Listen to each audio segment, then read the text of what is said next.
Wabarakatuh. Bismillahirrahmanirrahim. Tabarakalladzi nazzala al-furqana ala 'abdihi liyakuna lil 'alamina nadhira. Allahumma shalli wa sallim ala sayyidina Maulana Muhammad wa alihi wa sallim asma'in amma ba'du. Al-Mukarram kang kita hormati, Bapak kita semua, orang kita semua, Ki Haji Agus Ali Masyuri. Sedanten para habaib, para ulama, para kiai, wabil khusus Dr. Yusri, matta'akum wa atala baqa'akum lil muslimin. Tamu-tamu undangan yang kami hormati, di sini ada Bapak Muhaimin Iskandar, semua adik-adik santri yang saya cintai, yang saya hormati. Ini pertama kali saya pakai serban. Insya Allah tidak sampai 1 menit nanti saya copot. Karena untuk gus-gus muda itu ada kaedahnya. Katanya dulu pakai serban setelah bisa baca Wahab. Kalau sekarang enggak, kalau sudah kaji dipanggil abah ya pakai serban. Saya ini santri sarang mulai kecil. Dulu pakai fikih, model usul fikih. Jadi kalau keyakinan Mbah Maimun itu kalau ada santri pakai peci putih itu dimarahin. Katanya beliau, wong desa itu kaji adol Tegal, adol sawah, mbok saingi kedul 5.000. Jadi ngelarani kiai itu, ngelarani wong desa itu dosa katanya. Tapi beberapa kiai pakai peci putih karena sunat. Akhirnya saya sudah haji tapi keterusan pakai peci hitam karena mulai kecil diharamkan terus keterusan itu. Pakai serban juga gitu, dulu ada kaedahnya katanya boleh pakai ini harus setelah ini terus keterusan nggak pakai. Tapi ini alhamdulillah dikasih sama Gus Ali ini saya terima. Nah ini iaro apa tamlik tidak tahu. Teman-teman bahasa Indonesia Jawa bahasa Inggris dulu. Jadi bahasa Inggris favorit, understand juga. Jawa mawon nggih, santai-santai mawon nggih. Ini saya tidak tahu, saya harus istighfar atau harus syukur.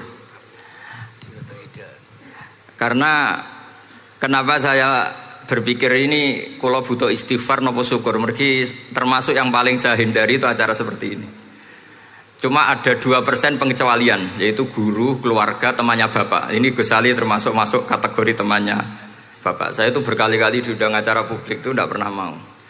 Satu, mungkin nggak bakat ya, nggak bakat juga nggak ingin. Dua, saya tidak cukup punya kemampuan untuk menjelaskan konstruksi Islam yang utuh hanya dalam waktu 1 jam. Karena keyakinan saya ngaji itu harus khatam. Karena saya ini trauma. Kalau ngaji di depan, musannaf bilang kama sayati, sebagaimana yang akan datang. Setelah belajar di belakang kama sabako seperti yang sudah kelewat.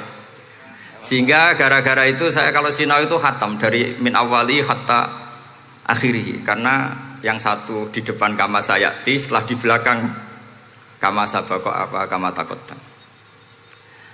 Yang jelas ilmu yang saya tekuni memang ilmu tafsir. Gus Ali tahu betul tentang bapak saya. Karena mulai kecil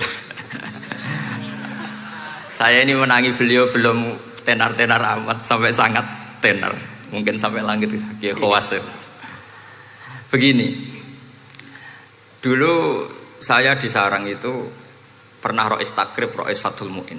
Tapi yang menjadi saya tambah alim itu gara-gara gejolokan bapak begini. Hak dhisik ana wong imami, saking semangate ngapalno hal ataka haditsul ghosiyah. Jumat-Jumat itu. Karena dia ingin keren ya pakai surat panjang gitu. Terus dia datang ketika takbir langsung baca Bismillahirrahmanirrahim hal ataka haditsul ghasyiyah. Makmumnya bilang subhanallah. Karena dia agak pede dengan surat yang panjang diganti qul ya ayyuhal kafirun. Makmumnya masih bilang subhanallah. Sampai berkali-kali diganti surat qul ya makmumnya tetap bilang subhanallah. Karena nggak tahu caranya mengingatkan kalau imam itu tidak baca Fatihah. Karena ada satu cara yaitu kon ngelingno ngangge napa? Subhanallah. Akhirnya wonten makmum sing nekat Ora maca Fatihah.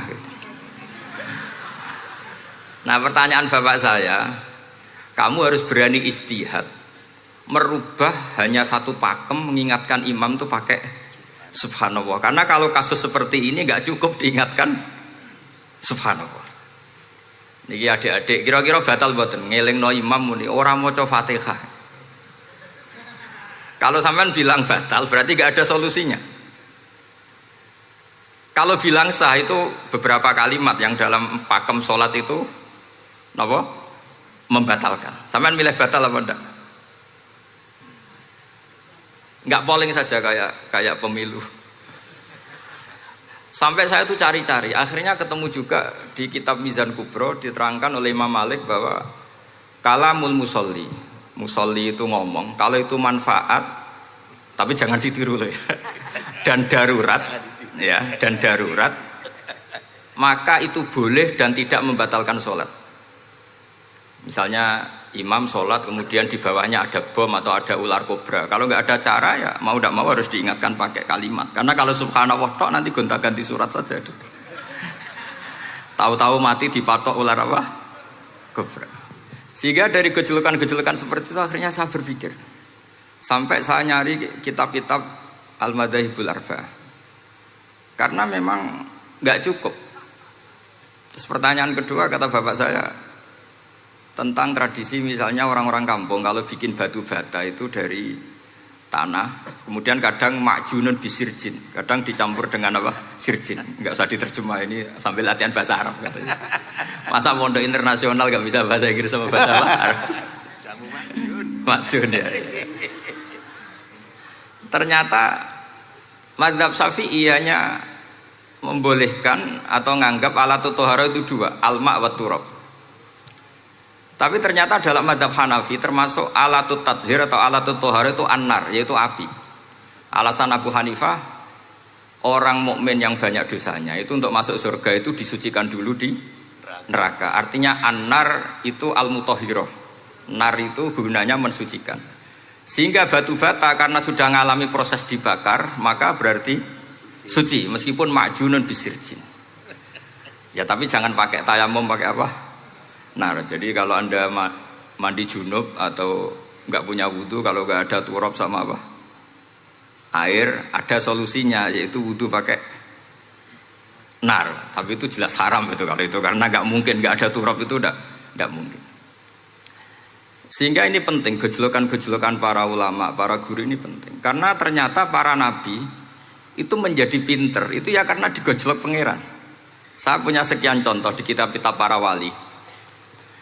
Ketika datang malakul mauti ke Nabi Ibrahim dan akan mengambil nyawanya, itu Nabi Ibrahim tangklet, kowe sapa? Aku malaikat. Ono apa? Ditugasno pangeran mencabut nyawa Anda. Terus kata Nabi Ibrahim, apa kamu tahu saya ini siapa? Ya tahu, Anda Khalilur Rahman, kamu kekasih Allah. Terus kata Nabi Ibrahim, hal ra'aita habiban yumitu habibah, masa ada kekasih membunuh yang dikasih? Pasti Anda salah. Ya karena malaikat gak pernah ngaji di sini, di progresif ini, dia tidak bisa jawab. Akhirnya niki kalau pamit, niki kalau sembuh niki cekap, niki cekap, bingung, betul ngulingin nih, bingung nih.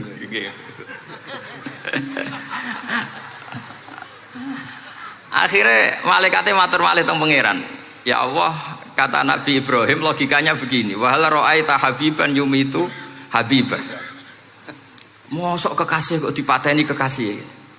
Terus kata Allah gini, ya sudah bilang gini sama Nabi Ibrahim, sama Ibrahim, wahal ra'aita habiban yakrahu ayyalqa habibah.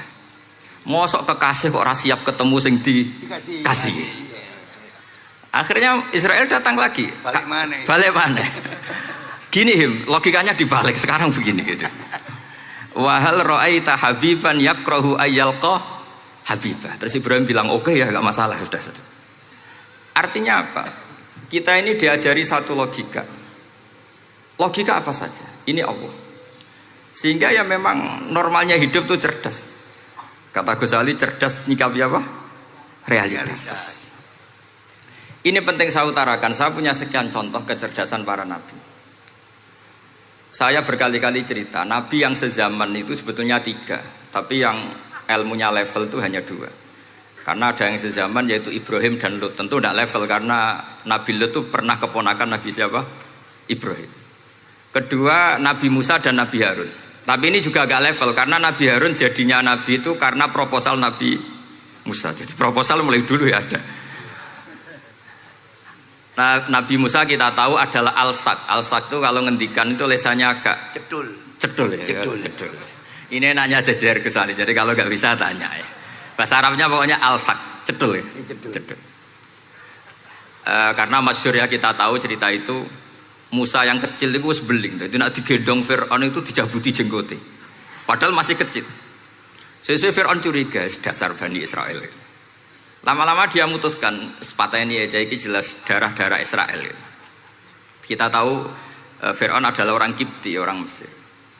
Setelah berkali-kali gitu terus tanya gini sama Asia, ini anak ini sudah bisa mikir, memang dasar Bani Israel jadi gak suka orang Kipti. Orang cah cilik biasa gak masalah. Singkat-singkat terus dites ada jamroh, ada bara api sama apel. Sebetulnya Musa ini sudah tahu mau ngambil apel, tapi kalau dia ngambil apel dibunuh sama Fir'aun berarti bisa membedakan. Akhirnya sama Jibril diarahkan ngambil apa? Api jamroh tadi. Akhirnya agak ditelan terus menjadi lesannya apa? Cedul. Sampai sepuh jadi nabi tetap begitu.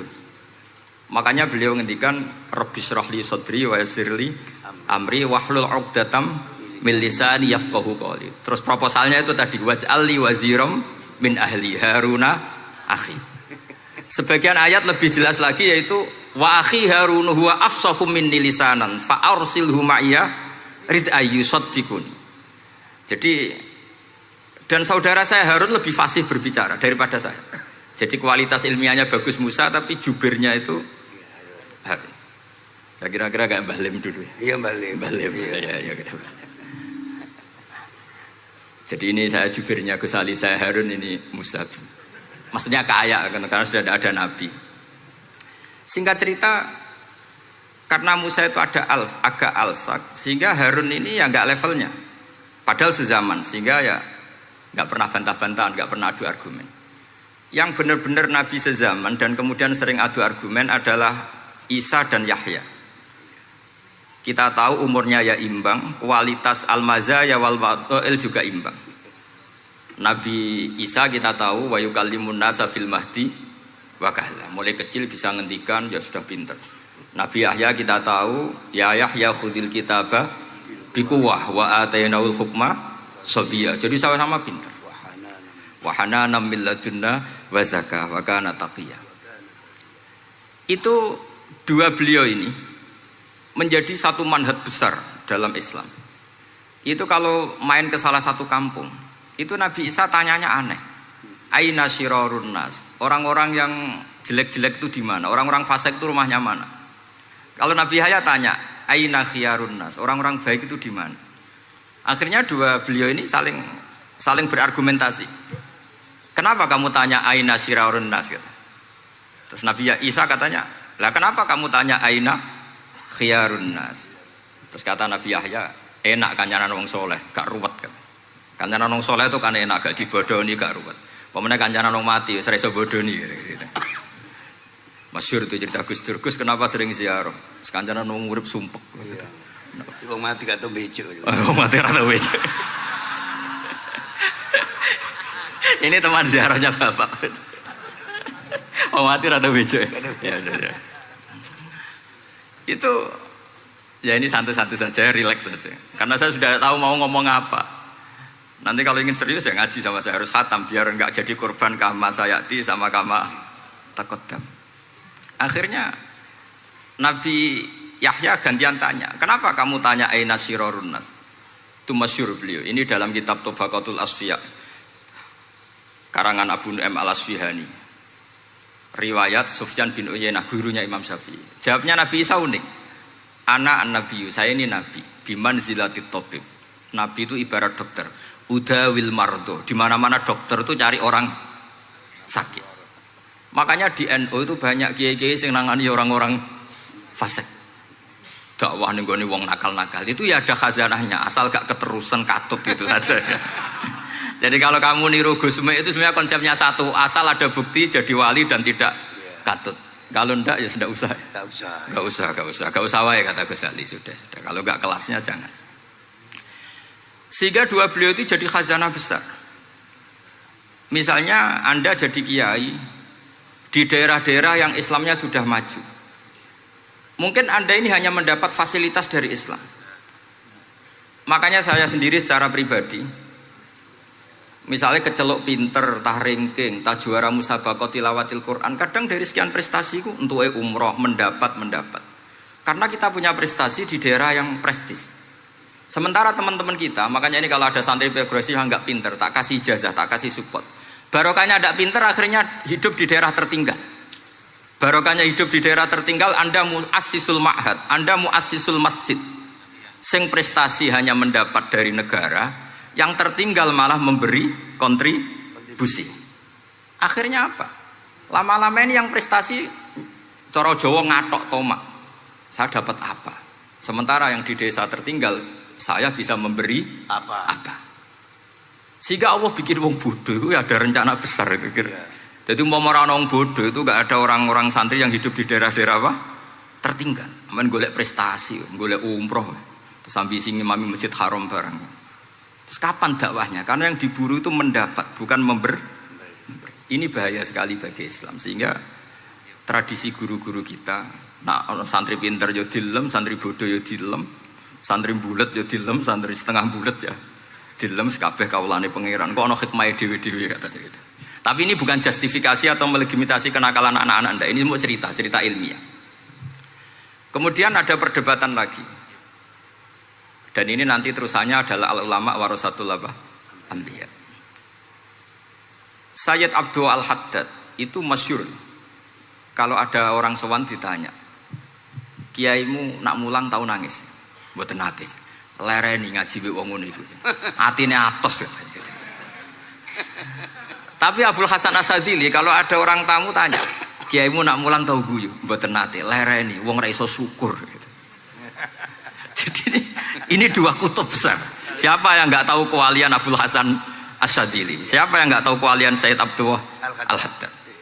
Nah ini kalau Gus Ali sudah dua-duanya, guyu ya sering, nangis ya sering, sudah ini sudah makomen, ini sudah Majma'ul Bahrain kalau dalam ilmu tasawuf. Dan itu mirip perdebatan Nabi Yahya dan Nabi Isa. Nabi Yahya itu happy, hidupnya happy, kayak bapak saya itu hidupnya happy. Zaman miskin saja gak pernah susah Gus. Gak pernah susah ya. Bapak saya itu khasnya gak pernah susah. Mau meninggal saja masih guyon sama saya. Mau kapundhut tuh seguyon kalian. Ya seneng, ya happy saja. Jadi mirip cerita Jalaluddin Ar-Rumi. Beliau mau kapundhut, muridnya nangis semua, marah-marah dia. Kamu murid-murid yang bodoh. Saya ini mau ketemu kasih kamu tangisi. Ayo joget semua. Makanya kalau ada orang mati kok ceria itu karena madzhab Jalaluddin apa? Ar-Rumi. Masyhur itu. Ini malam pengantin saya, kenapa kamu nangis? Makanya jadi mitos kalau mimpi jadi manten tuh mau mati. Karena kalau Jalaluddin Rumi istilahkan kematian itu adalah pengantin. Umar bin Abdul Aziz, salah satu khomisul khulafa masyhur itu. Ketika mau kapundhut orang nangis semua juga dia marah. Memangnya saya mau kemana kok kamu tangisi? Ila khairi madhubin ila khairi rahimin, ila arhamir rahimin. Timbang kumpul kon sumpek. Atok mati katanya. Memangnya saya mau kemana? Ila khairi madhubin ila, kedat yang terbaik yang kita tuju. Ini mirip Nabi Yahya. Sehingga Nabi Isa ngejlek, Mali aroka dohikan ka'annaka ta'manu min makrillah. Kamu kok sering senyum, sering guyu, ngakak-ngakak. Seakan kan kamu tuh tidak pernah akan kena siksa. Nabi Yahya gantian bales. Mali aroka abisan ka'annaka taqnatu min rahmatillah. Lah kamu merengut terus koyo ora ono rahmate pangeran saja. Ini terjadi madzhab antara Abdul Hasan Asyadzili dan Sayyid Abdul Al-Haddad. Sayyid Abdul Al-Haddad juga diikuti banyak kiai. Itu kalau habis sholat tuh masih susah, diterima enggak? Sholat kita makbulah apa enggak, puasa kita makbul apa enggak, sujud kita makbul apa enggak. Tapi kalau Abdul Hasan Asyadzili, kalau ada orang tanya gitu dimarahin. Sujud kula ditampi mboten ya Sayyid Abdul Hasan Asyadzili. Gak usah mikir ngono, ditedir sujud wis luar biasa. Orang geruang ditedir sujud, gak usah mikir ditampa ta ora. Loh iya, ketika kita nanti ketemu Allah, prestasi betul gak pernah sujud itu. Sebagai hamba kita bangga pernah sujud, terus gak penting ditompo tawar. Bahkan kalau anak-anak muda ini kepengen ditompo niatnya elek, ditompo digajar pangeran, terus mlebu swarga, terus sama bidadari gitu. Jadi muni ditompo tapi pikirannya sudah ngayal macam-macam. Kalau mazhab Abul Hasan Asyadzili tidak. Sehingga kitab hikam, kita tahu kitab hikam itu adalah dikarang Ibnu Athaillah As-Sakandari, dia muridnya Abdul Abbas Al-Mursi, dan ini terus muridnya Abul Hasan Asyadzili. Itu cerminan Syadziliyah murni. Ya saya ulang lagi, itu cerminan Syadziliyah murni. Sehingga beliau ngendikan masyhur itu, qalilul amali ma'a syuhudil minnah minallah khairun min kasiril amali ma'a ru'yatit taqsir. Jadi amal sedikit tapi yakin itu anugerah Allah, lebih baik beramal banyak tapi masih merasa salah karena ra ono syukure. Makanya bapak saya Gus Ali ana wong abangan gelem salat, gak tahu gak disahno sah terus. Ketika ada orang fikih marah-marah tapi rubah gedang, wes rubah gedang lah, pokoknya sah terus. Pokoknya sah terus. Ini sangat-sangat sadili berarti. Ini penting saya utarakan supaya khazanah kita itu tidak pernah habis. Karena al ulama warasatul anbiya. Nabi tidak ada warosati, tapi warasatul anbiya. Sehingga semua watak para nabi sebelum Rasulullah SAW itu semua tercermin pada umatnya Rasulullah SAW. Cerita paling terkenal tentu Asra Badrin. Tawanan-tawanan perang Badarin mau diapakan? Rasulullah istasyara Abu Bakrin. Terus kata Abu Bakar, itu keluargamu ya Rasulullah. Hum ashiratuka, hum aqaribuka. Ya maafkan saja. Terus ditanya Umar, menurut kamu gimana Umar? Itu kan orang-orang yang ngusir engkau ya Rasulullah. Yang dulu ingin membunuh engkau, sekarang ketangkap ya bunuh, kok repot. Apa kata Rasulullah? Masaluka ya Abu Bakrin kamasali Ibrahim isqala faman tabi'ani fa innahu minni wa man asani fa innaka ghafurur rahim. Sing prestasi ya alhamdulillah, sing ora prestasi muga-muga pangeran akeh sepurane. Sudah gitu iya cara Gus Ali ya sis ngono kok repot. Wa masaluka ya Umar kamasalin Nuh isqala rabbi la tadzar alal ardi minal kafirina dayara. Sudah habisi saja ning donya kok kafir. Tapi anehnya apa? Rasulullah akhudha bi madzhabi Abi Bakar. Nabi mengambil pendapatnya siapa? Abu Bakar. Karena Nabi kena khitab anit tabi millata Ibrahim hanifah. Akhirnya terus keterusan. Akeh kiai NU nek ana umat salah dibarno nganti ra roh nak salah. Makanya kenangan saya sama Mbah Sal Mahfud karena beliau itu sepupu sama Mbah saya di Sahal itu. Kata Mbah Sal gini, "Hak umpama pantes," kata beliau ini, "umpama pantes, pondok-pondok itu tak sertifikat." Kenapa, Mbah? Lah ya akeh kiai gondrong muridé kol gondrong kabeh terus kadang rapati salat jare diulang kali jogo. Engko neng kali-kali golek Nabi Khidir gak tau ngaji. Lah ngene ku nak ditakoki afiliasine kok NU gitu. Mau disertifikat, dadi distandarkan. Pokoknya anggar gak ana takribe ya ora NU gitu. Karena nanti kalau gak disertifikat ini terus khayal-khayal macam-macam ini rata-rata kan afiliasinya juga ngeklaim NU. Padahal ya itu tadi, jadi diulang kali jogo langsung diulang macam-macam. Ini penting saya utarakan karena standarisasi ini penting. Caranya gimana? Kita harus sebanyak mungkin baca khazanah Islam. Makanya Imam Ghazali, kayak apa pinternya Imam Ghazali? Beliau di akhir kitab Ihya ngendikan wa alaika bimudawamati mutalaati kitab khilyatil auliya wa tabaqatil asfiya. Sehingga kita akan punya khazanah yang luar biasa. Saya punya banyak tentang kearifan ya para ulama-ulama dulu. Di antaranya dulu saya sering diceritain bapak tapi gak paham. Tapi setelah saya ngaji lama-lama paham. Beliau pernah didhawuhi Badullah gini, Nur, dhisik ana wong salat 2 rakaat, terus syukur akhirnya salat lagi sampai 4 rakaat. Saking syukurnya salat lagi sampai 6 rakaat. Seterusnya sampai 1000 salat. Kita tahu itu Said Ali Zainal Abidin. Jadi dia menambahkan sholat itu karena iskon lillah, wa syauqon lillah, mahabbatan lillah. Bukan kayak kita, karena ingin sholat 1000 rakaat dibagi sekian menit terus kenanya 2 jam. Jadi kayak kita taraweh lah 20 menit, 20 rakaat dibagi sekian kenanya 7 menit. Pentingnya apa? Meskipun kita tidak akan mengalami seperti itu, tapi kita menjadi tahu ketika Rasulullah SAW ngendikan wa qurratu aini fis shalah. Bahkan Nabi kalau banyak masalah Itu Nabi yataradad, mutaraddidan di dalamnya. Setelah mutaraddidan agak panik, Nabi tanya gini sama Aisyah, Aina Bilal, Aina Bilal. Bilal kemana, Bilal kemana? Setelah Bilal notok, tok tok tok tok, ya Rasulullah as-sholat. Arifna ya Bilal, arifna ya Bilal. Saya kasih istirahat ya Bilal, saya kasih istirahat. Karena roh dunya, roh politik, roh kebudayaan, roh dulur bulet kabeh. Sing ra bulet mok sitok hubungan ambek Allah Subhanahu wa taala. Maka disebut as-sholat rohatul mukmin. Apa yang terjadi? Ashabu Rasulillah ketika Sayyidina Umar ditusuk oleh Abu Lulu al-Majusi, tentu pakai kira-kira ya panah yang kayak pancing. Jadi kalau sudah dimasukkan kadu cabut itu sakitnya minta ampun. Apa kata Umar? Nanti cabut ketika saya sholat. Karena sekali sholat dan setelah itu dicabut nggak terasa. Ya, kalau sholat kita ada nyamuk ya sudah. Ini penting saya ceritakan sampai ada wali ditawarin Allah, silahkan masuk surga, tanya, ya Allah di surga ada sholat enggak? Kalau tidak ada sholat enggak lah katanya. Karena dia nggak bisa membayangkan nikmat tanpa sholat. Sehingga penting sekali kekaguman-kekaguman ini. Ketika Sayyidina Umar wafat, di antara yang pertama ditanyakan adalah yang bunuh saya siapa? Itu Hulamul Mughirah, Abu Lulu al-Majusi. Beliau spontan langsung ngendikan gini, Alhamdulillah alladzi ja'ala maniyati biyadi rajulin lam yasjud laka sajdatan tuhajuni biha yaumal qiyamah. Matur nuwun Gusti, saya dibunuh oleh orang yang enggak pernah sujud. Kalau saja dia pernah sujud, saya tidak berani maksudkan dia. Jangan-jangan sujud itu engkau terima kemudian dia min ahlil jannah. Kayak apa pentingnya kenangan sujud? Rasulullah juga pernah ngendikan nanti kalau dunia sudah ruwet, as-sajdatul wahidatu khairun minad dunya wa ma fiha. Satu sujud lebih baik ketimbang dunia seisinya. Karena itu kelayakan kita sebagai hamba.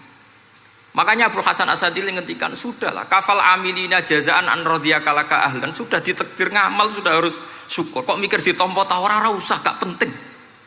Itu madzhab Abu Hasan Asadili. Dan itu ditiru para kiai-kiai kita. Madzhab Said Abdul Haddad juga ditiru kiai-kiai kita.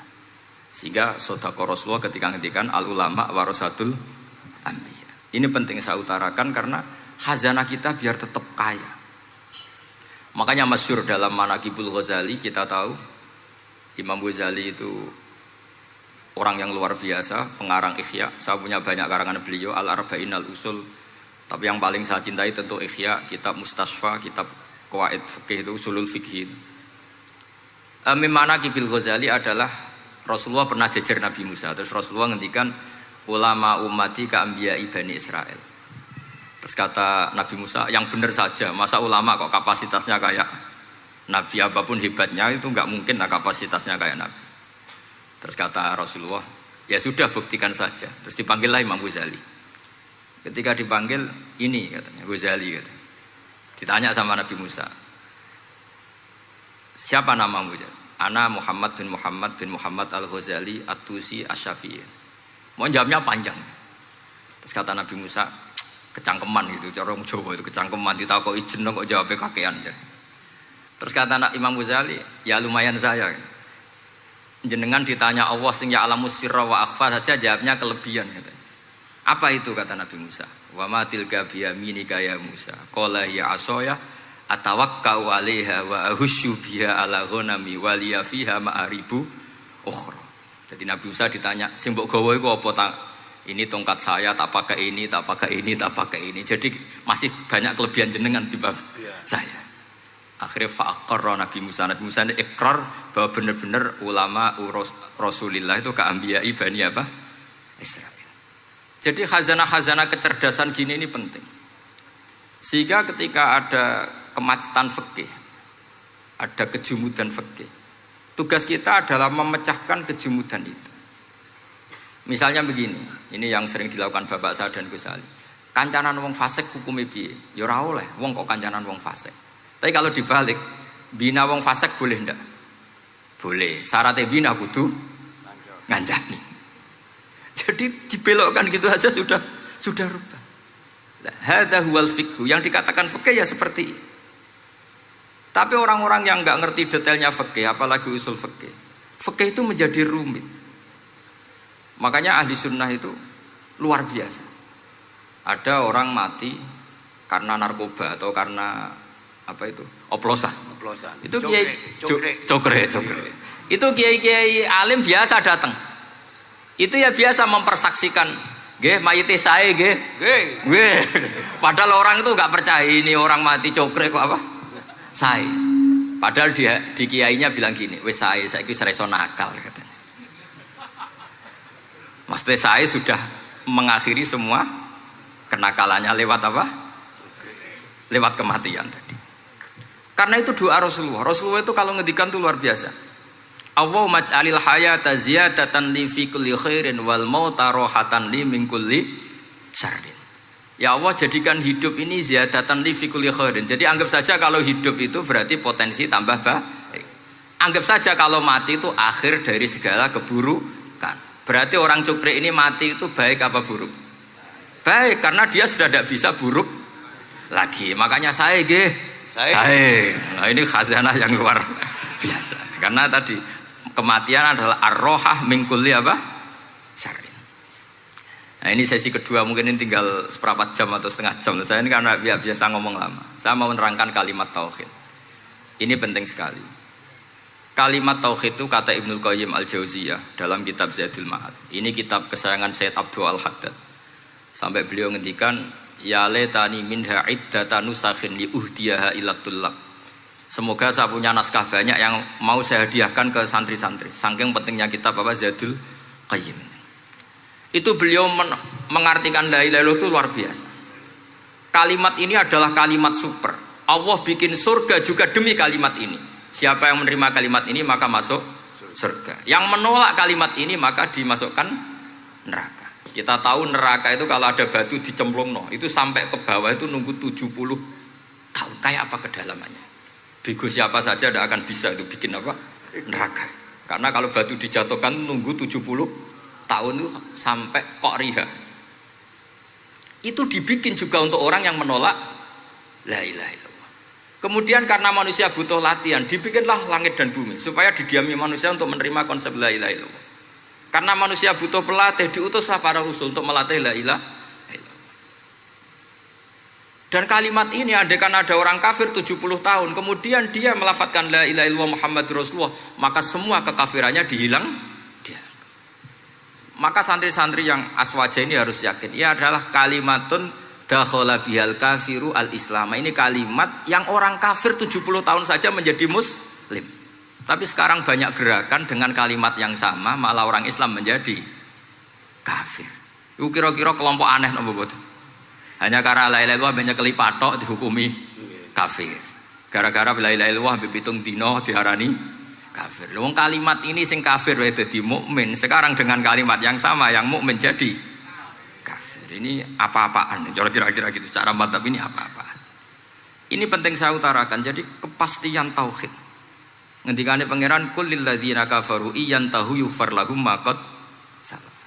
Makanya Abdul Hasan As-Sadili ketika nafsirkan fa'lam annahu la ilaha illallah wastaghfir li dzambika walil mu'minina wal itu ai bihadhil kalimah kata beliau. Kamu harus camkan bahwa la ilaha illallah. Dan setelah itu kamu baru sah istighfar. Untuk kamu sendiri maupun untuk orang mukmin siapapun, mukmin mukminah. Kita tahu andaikan kita punya keluarga kafirah atau murtadah, sah enggak diistighfari? Enggak sah. Tapi sefasik apapun asal dia min ahli tauhid maka sah diistighfari karena fa'lam annahu la ilaha illallah wastaghfir lidzambika walil mu'minin. Jadi sahnya mengistighfarkan orang lain hanya dengan satu syarat, yaitu dia min ahli la ilaha illallah Muhammadur Rasulullah. Sehingga dalam cerita-cerita kewalian, dan ini saya percaya cerita ini karena saya pernah menemukan di Musnad Ahmad, saya menemukan di Ithaf syaratnya Ikhya, juga di kitabnya Said Muhammad Abu Abdul Farad itu. Dulu itu ada wali yang tukang bikin Istanbul itu. Pernah dengar tuh Istanbul itu yang Quran kecil itu. Kalau sekarang kan dibikin masif, 5.000-an. Kalau dulu masih asli. Itu Kiai Sarbini itu kayak Mbah Khalil Bangkalan. Jadi karena dia orang penting itu, nak diundang orang itu, ya engkau nak ditakoki pangeran muni rombongan. Jadi kayak Mbah Khalil juga Mesir gitu. Terus ditinggal lagi. Engkau takoki pangeran muni ngenteni Mbah Khalil, ngenteni rombongan. Ya sudah gitu dong. Tapi karena beliau terkenal wali ya. Singkat cerita kalau Sohibul Bait ini nggak terima karena pas 7 hari sampai disembelih sapi apa-apa ternyata dia tahlilnya sebentar. Terus kata beliau, ya sudah semua makanan itu ditimbang pakai pohon kelapa, yang satu kosongin.